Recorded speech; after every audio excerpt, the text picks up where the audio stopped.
Good afternoon everyone.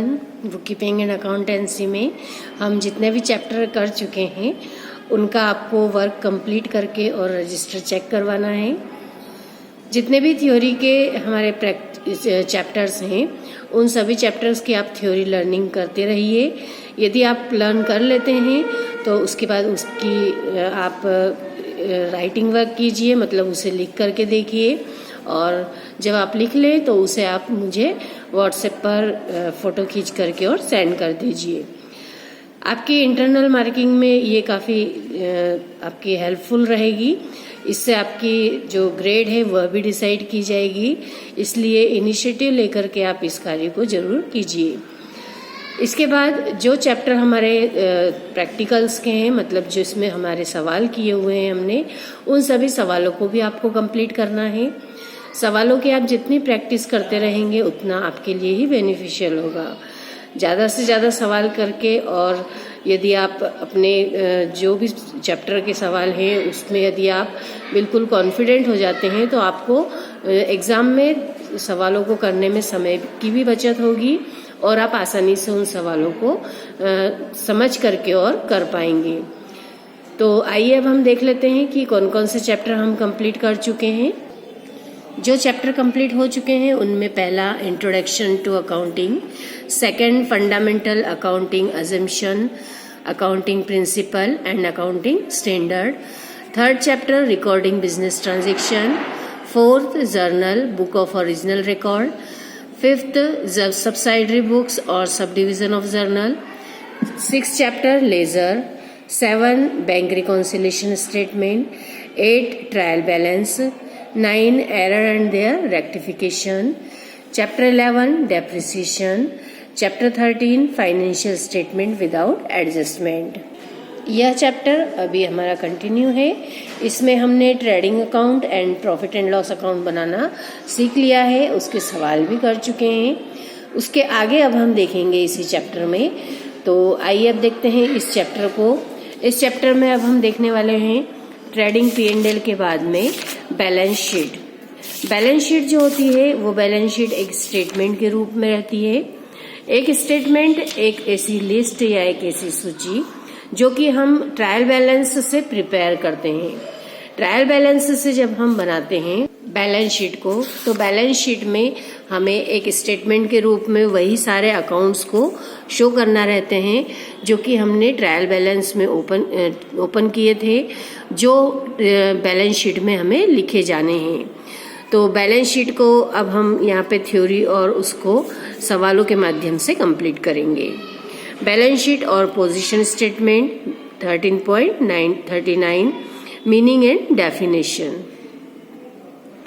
Balance sheet or position statement is that statement which is prepared on a particular date in which capital and liabilities of business are shown on the side and assets of business are shown on the other sides in prescribed form and order.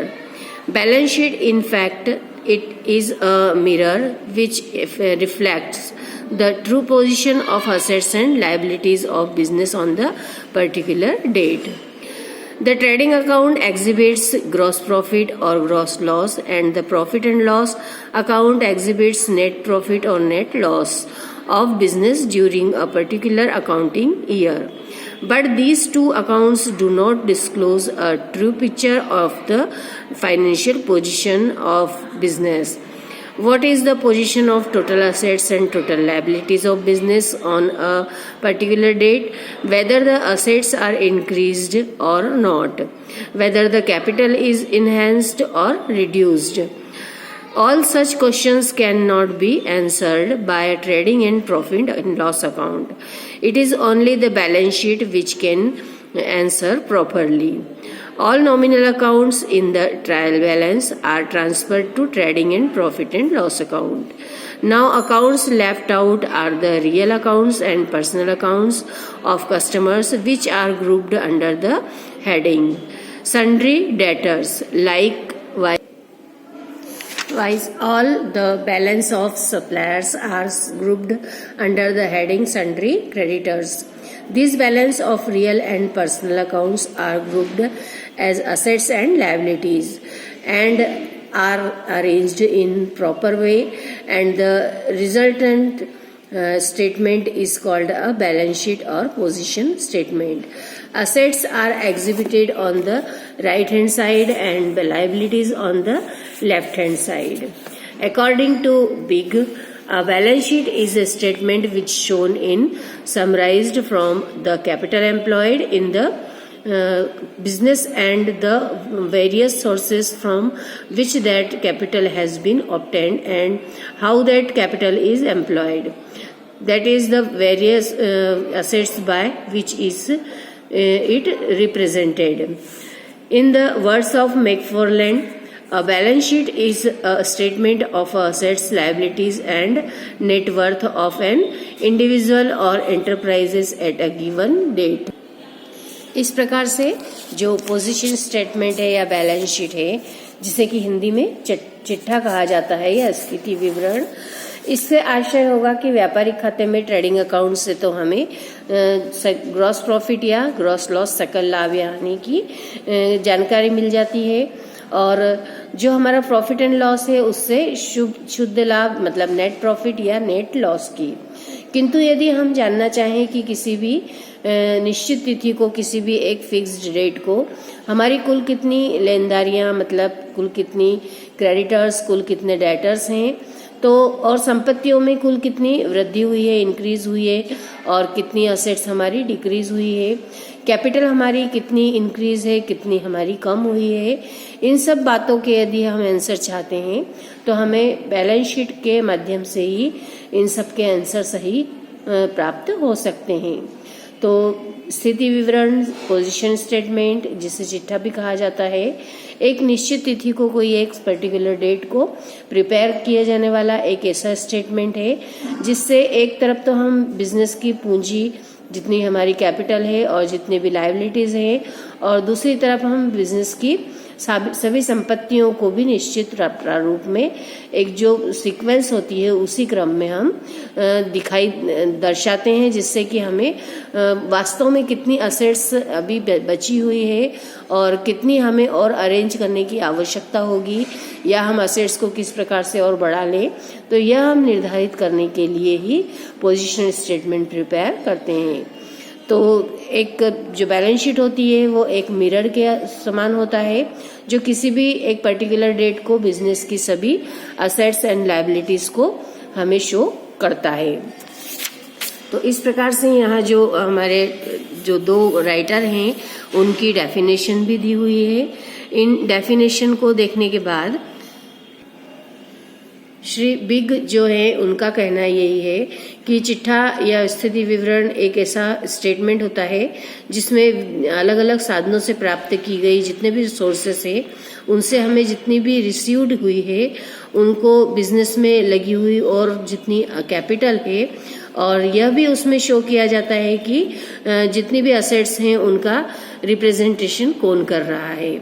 तो in big की definition से यह clear हो जाता है कि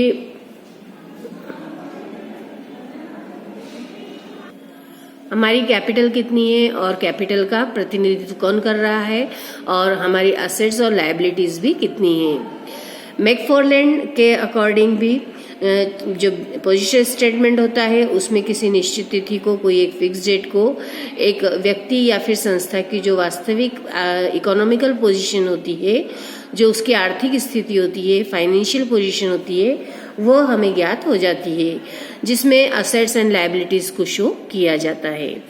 तो इस प्रकार से हम ये कह सकते हैं कि जो डेफिनेशन इसकी दोनों की देखने के बाद कि जो हमारा स्थिति विवरण या पोजीशन स्टेटमेंट होता है वह एक स्टेटमेंट के रूप में ही उसे परिभाषित किया जाता है, जो कि एक किसी फिक्स्ड डेट को, जो भी ड्यू डेट है, जो लास्ट डेट होती है हमारे फाइनेंशियल ईयर का जो एंडिंग होता है, उसमें उस डेट पर हम हमारी जो वित्तीय स्थिति है उसकी जानकारी प्राप्त करते हैं। तो इस प्रकार से इसेंशियल ऑफ बैलेंस शीट 13.40 में The essential of balance sheet emerge from the above definition. Balance sheet is prepared on a particular date. It is prepared in prescribed form, and the items are written in asset side and liability side in specific sequence. आवश्यक जो बातें हैं वो ये 3 बातें बहुत ध्यान रखने की हैं। जो ये प्रिपेयर किया जाता है पर्टिकुलर डेट पे ही किया जाएगा, एक प्रिस्क्राइब फॉर्म में होगा और एक स्पेसिफिक सीक्वेंस में असेट्स एंड लायबिलिटीज को शो किया जाता है। 13.41 में characteristics of balance sheet. First point, it exhibits the exact position, financial position of business. It is statement and not an account. And third, it is prepared on a particular date, that is last date of an accounting year. It is prepared on the basis of real account and personal account appearing in the ledger. It has 2 sides, right hand sides containing the assets and left hand sides containing capital and liabilities. Assets and liabilities are written in a particular order. Liquidity order or order to permanency. फिर 7th point, assets and liabilities are shown on their book value. It is essential that the total of asset side is equal to the total of liability side. The nature of assets and liabilities can be known from balance sheet: fixed and floating, long term and short term, permanent and current, etc. तो इस प्रकार से जो इसकी characteristic, इसमें यह एक statement के रूप में रहता है। एग्जैक्ट फाइनेंशियल पोजीशन ज्ञात हो जाती है पर्टिकुलर डेट पर, मतलब जनरली लास्ट डेट पर ही जो हमारा अकाउंटिंग ईयर है उसके यह प्रिपेयर किया जाता है। यह जो प्रिपेयर किया जाएगा उसमें real account and personal account जो हमने लेजर में लिखे हुए हैं, ओपन किए हुए हैं, उनके बैलेंसेस को लेकर के ही उसकी सहायता से तैयार किया जाता है। 2 साइड्स, इसकी 2 पक्ष होंगे। राइट हैंड साइड इसकी असेट्स होती है और लेफ्ट हैंड साइड में लायबिलिटीज होती है। असेट्स और लायबिलिटीज को पर्टिकुलर ऑर्डर में, या तो लिक्विडिटी के ऑर्डर में या फिर परमानेंस जो होता है, परमानेंट जो फिक्स्ड हमारी असेट्स या लायबिलिटीज होती है उनके ऑर्डर में भी लिखा जा सकता है। असेट्स और लायबिलिटीज को हमेशा बुक वैल्यू पर शो किया जाता है। जब इसमें हम सभी अकाउंट्स को लिख देते हैं, सभी इसमें एंट्रियां कर ली जाती है, फिर उसके asset side and liability side equal होनी चाहिए, तभी हमारे बैलेंस शीट सही मानी जाती है जब इसके टोटल दोनों साइड का बराबर होता है। Nature of assets and liabilities जो होती है वो फिक्स्ड भी हो सकती है, फ्लोटिंग भी हो सकती है, लॉन्ग टर्म लंबे समय के लिए, या शॉर्ट टर्म भी हो सकती है, परमानेंटली भी हो सकती है और करंट भी हो सकती है। तो इस प्रकार से इन कैरेक्टरिस्टिक्स में से एनी 6 पॉइंट्स को आपको लर्न करना है। नेक्स्ट पॉइंट है 13.42, objects, advantages, utility of balance sheet. The objects मतलब उद्देश्य, एडवांटेजेस मतलब लाभ, यूटिलिटी मतलब उपयोगिता। किसी भी तरह से जब प्रश्न पूछा जाता है तो उसमें आपको ये एक ही जो इसके पॉइंट्स दिए हुए हैं, इन पॉइंट्स के माध्यम से ही इसके आंसर को आपको लिखना है। तो आइए अब देख लेते हैं द ऑब्जेक्ट्स और एडवांटेजेस और preparing balance sheet as under. A balance sheet enables us to know the exact financial position of the business. Adequate information about the business assets and their value can be obtained from a balance sheet. A balance sheet gives proper information about the cash in business. Detail of business liability may be known from the balance sheet. A balance sheet can easily answer the question as to how much capital is employed in business.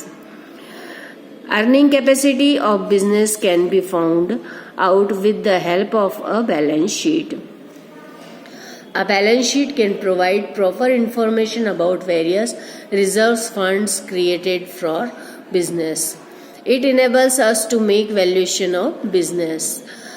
It helps us to ascertain the value of goodwill.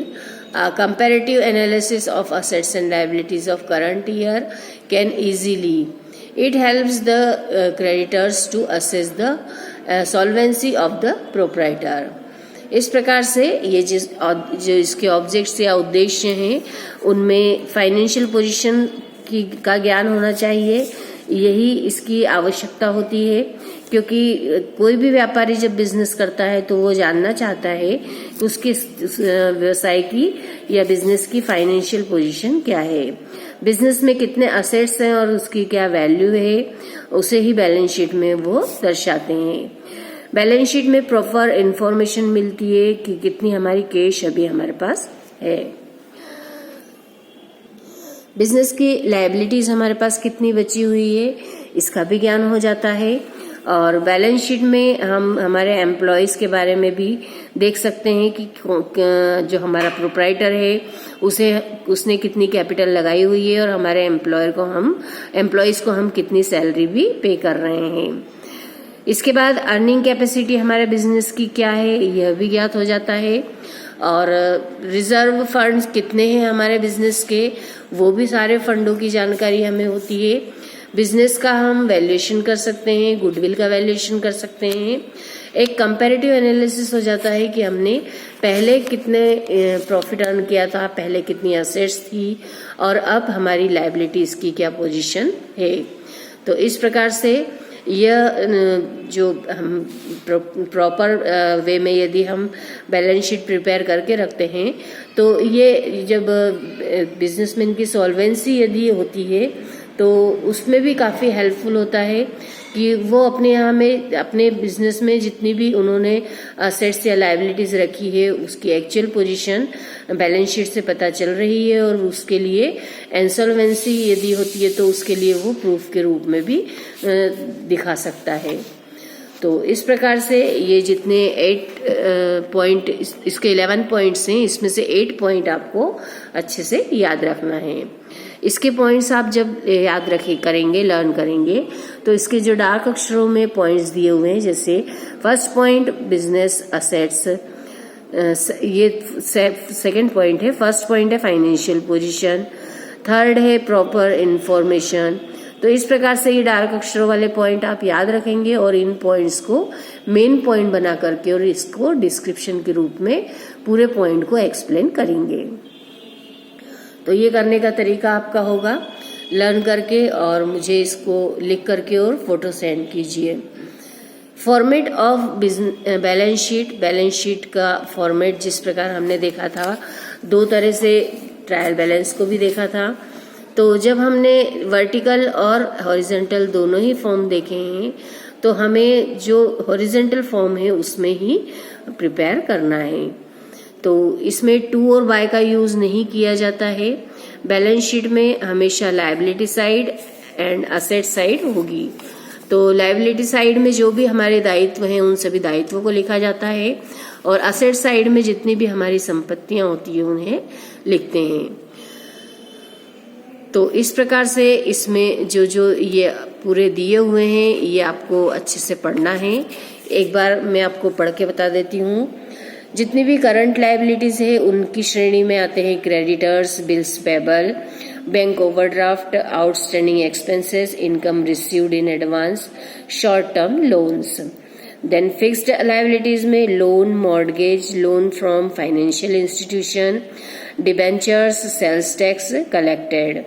And capital में capital जो amount होगी उसमें add net profit को इसमें जोड़ा जाता है, और फिर उसी में ऐड किया जाएगा इंटरेस्ट ऑन कैपिटल।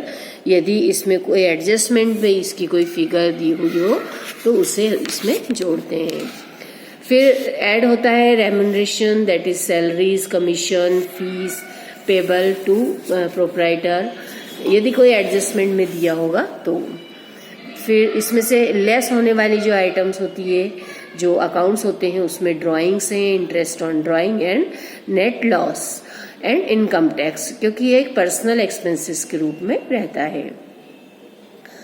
इसके बाद का जो हेडिंग है वो रिजर्व्स एंड फंड, जितने भी रिजर्व्स और फंड बनाए जाते हैं उन सबको भी यहाँ पर इसमें शो किया जाता है लायबिलिटी साइड में। अब हम देखते हैं असेट साइड। असेट साइड में सबसे पहले करंट असेट्स हैं। करंट असेट्स में cash in hand, cash at bank, debtors और सन्ड्री डेटर्स, फिर बुक डेप्स, स्टॉक और inventory, goods sent to consignment, bills और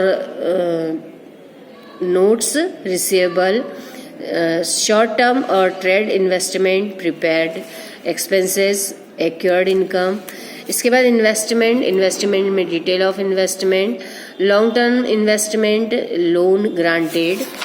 एंड फिक्स्ड असेट्स में land and building, freehold premises machinery, freehold premises अलग है और machinery अलग है, और प्लांट एंड मशीनरी, इक्विपमेंट, और टूल्स एंड इक्विपमेंट्स और लूज टूल्स, फर्नीचर और फिक्चर्स, और फर्नीचर एंड फिटिंग्स और fixtures and fittings, vehicle, truck, car, veins, tempo, scooter, cycle etcetera, horses and crafts, livestock, animal, यदि कोई जीवित पशु हो तो वो भी हमारी संपत्ति में आते हैं, goodwill, patent and trademark. Miscellaneous expenses, जितने भी अन्य खर्चे होते हैं, अदर एक्सपेंसेस होंगे, वो यहाँ पर लिखे जाते हैं। Preliminary expenses, advertisement expenses and discount on issue of share, discount on issue of debenture.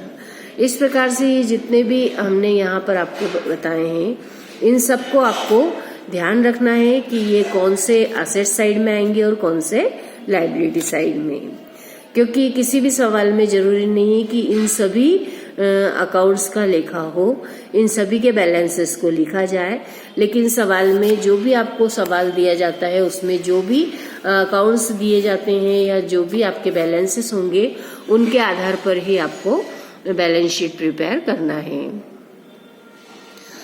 अब यहाँ पर एक बार और रिवीजन के तौर पर 13.45 में कंटेंट और item of balance sheet, items of asset side में कैश इन हैंड सबसे पहले लिखा जाता है, फिर cash at bank, sundry debtors, bills receivable, investment, plant and machinery, furniture, motor lorry, land and building, closing stock, preliminary expenses, prepaid expenses, accrued income, goodwill, horse and cards etcetera. Items of liability side में on the left hand side of balance sheet all liabilities are written after grouping them. The following items are usually written in the liability side of balance sheet. First, sundry creditors, फिर bills payable, bank overdraft, outstanding expenses, income received in advance, loan, mortgage, reserve and funds, capital and other liabilities. इस प्रकार से ये जितनी भी assets and liabilities हैं, इन सबको हम स्टेटमेंट में या फाइनेंशियल जो स्टेटमेंट प्रिपेयर किया जाएगा उसमें लिखते हैं। 13.46 में यहाँ हम देखते हैं कि असेट्स का क्या मीनिंग है। Assets refer to tangible objects और intangible rights of an enterprises which carry probable future benefits, and to be more precise, and assets is a resources controlled by the enterprises as a result of past event, and from which future economic benefits are expected to flow to the enterprises. Thus the proprietor, which are vital for earning and increasing profit and running of business, are called assets. For example, office building, furniture, machines, vehicles and tools etc. Assets का जो meaning है, इस meaning के संपत्ति के बारे में यह समझाया गया है कि जिन वस्तुओं की सहायता से हम फ्यूचर में बिजनेस के प्रॉफिट्स अर्न करते हैं, या हमारी जो प्रॉफिटेबल जो पावर है या एनर्जी है उसमें जब हम इंक्रीजमेंट करते हैं तो बिजनेस के जो ऑपरेट करने में जो भी हमारी हेल्प करते हैं या जो भी हमारी सहायता करते हैं उन्हें हम संपत्ति कह सकते हैं। जैसे भवन है, ऑफिस है, बिल्डिंग है, फर्नीचर है और व्हीकल, प्लांट, टूल्स, बैंक में जितनी अकाउंट्स में हमारे कैश है, बैंक में जितना पैसा है, इन सब से हम अपने लाभार्जन शक्ति को बढ़ाते हैं। क्लासिफिकेशन ऑफ असेट्स, यहाँ असेट्स का क्लासिफिकेशन करके समझाया गया है कि कितने तरह की असेट होती है। पहली होती है फिक्स्ड असेट्स, जिसमें depreciating assets and non depreciating assets. ऐसी असेट्स जिन पे डेप्रिसिएशन लगाया जाता है और दूसरे तरह की जिन पे डेप्रिसिएशन नहीं लगता। Fixed assets are those assets which are of permanent nature and which are not meant for resale. The benefits of such assets is received for a number of years. Plant, machines, furniture, motor lorry, land, building, etc. are called fixed assets. They are also known as long-lived assets or block assets. Such assets are divided into two categories. जो आपको depreciable और non depreciable समझाई है। तो इस प्रकार से जो स्थायी संपत्तियां होती है, स्थायी संपत्ति से हमारा आशय यही होगा कि ऐसी अचल संपत्ति, ऐसी संपत्तियां जो फिर से रीसेल के लिए हम नहीं लेकर आते हैं बिजनेस में, और जो स्थायी प्रकृति की होती है जिसका लाभ हम बिजनेस के कई वर्षों तक उठाते रहते हैं। इन संपत्तियों या असेट्स में machinery, furniture, motor lorry, land, houses, जिन्हें हम लॉन्ग लाइव्ड या ब्लॉक्ड असेट्स भी कह सकते हैं। तो इस प्रकार से कुछ संपत्तियां ऐसी होती है जिस पे हम डेप्रिसिएशन लगाते हैं और कुछ संपत्तियां ऐसी होती है जिस पे हम डेप्रिसिएशन नहीं लगाते। सेकेंड टाइप की होती है floating assets. Floating assets are those assets which are of temporary nature and kept in business for converting into cash. They are also known as circulating or current assets. For example, stock, cash at bank, bills receivable, etc. Such assets are divided into two categories: liquid assets and non-liquid assets. तो इस प्रकार से चल संपत्ति या floating assets वह संपत्तियां होती है जो कि प्रयोग में आने से जो संपत्तियां फिर से हम बेच नहीं सकते, उनका प्रयोग हम करते रहते हैं और कैश में परिवर्तन करने के लिए बिजनेस में जो फ्लोटिंग असेट्स है उनके रूप में हम कई असेट्स को रखते हैं। तो ऐसी असेट्स जो कि क्लोजिंग स्टॉक है, बैंक में कैश है, बिल्स रिसीवेबल है, ये सब कहलाती है। इनमें दो पार्ट में इसे समझाया गया है, liquid assets and non liquid assets, मतलब तरल संपत्तियां और अतरल संपत्तियां। ऐसी असेट्स जो बिना किसी भी हमारी ज्यादा हानि उठाए या बगैर हमें नुकसान पहुंचाए शीघ्र हम उसे कैश में चेंज कर सके, तो वह लिक्विड असेट्स होती है। और ऐसी असेट्स जो हम जल्दी या शीघ्रता से कैश में कन्वर्ट नहीं कर सकते, वे नॉन लिक्विड असेट्स कहलाती है। तो इस प्रकार से ये दोनों ही तरह की संपत्तियां जो है वो बहुत ही महत्वपूर्ण होती है। तो दोनों को ही हमें बहुत ध्यान से समझना है। इसका डिफरेंस दिया हुआ है, अब आपको इस डिफरेंस के 5 पॉइंट्स को पढ़ करके और बहुत अच्छे से लर्न करना है और उसे लिख करके मुझे उसकी फोटो सेंड करनी है। तो इस प्रकार से जो नेक्स्ट 3 टाइप्स और असेट्स दी हुई हैं, जिसमें wasting assets, fictitious assets, contingent assets and intangible assets, in assets को भी आपको पढ़ करके, और इसी प्रकार क्लासिफिकेशन ऑफ लायबिलिटीज भी दी हुई है, फिक्स्ड, करंट एंड कॉन्टिजेंट। तो इसकी आपको अच्छे से रीडिंग लगाना है, इसे समझना है, और कितनी लड़कियां इसे पढ़ पाती है, कितने स्टूडेंट इसे समझ पाते हैं, इनमें क्या डाउट आता है, अब आपकी ओर से मेरे पास क्वेश्चंस आने चाहिए, ताकि मैं ये समझ पाऊंगी कि आप लोगों ने कितना इसको सीरियसली लेकर के और इसमें समझा है या इस कंसेप्ट को समझने का प्रयास किया है। तो आप इनिशिएटिव ले करके और इसे पढ़िए, और याद कीजिए, और प्रॉब्लम्स हों उसे शेयर कीजिए। तो जितना आज मैंने आपको करवाया है इसका आपको बिल्कुल ध्यान से पूरा पढ़ करके, क्योंकि अब हम जब इसके सवाल करेंगे, फाइनेंशियल स्टेटमेंट प्रिपेयर करेंगे, उसके पहले आपको इन सभी कंसेप्ट को क्लियर करना है कि कितने कितने हमारे असेट्स हैं, किस तरह की होती है और कितनी लायबिलिटीज़ को हम कहाँ पर लिखते हैं। तो जितना भी आप इसमें थ्योरी में ज़्यादा अच्छे से समझ पाएंगे, आपके लिए ही कन्वीनियंट रहेगा कि आप उन सवालों को बहुत अच्छे से कर लेंगे।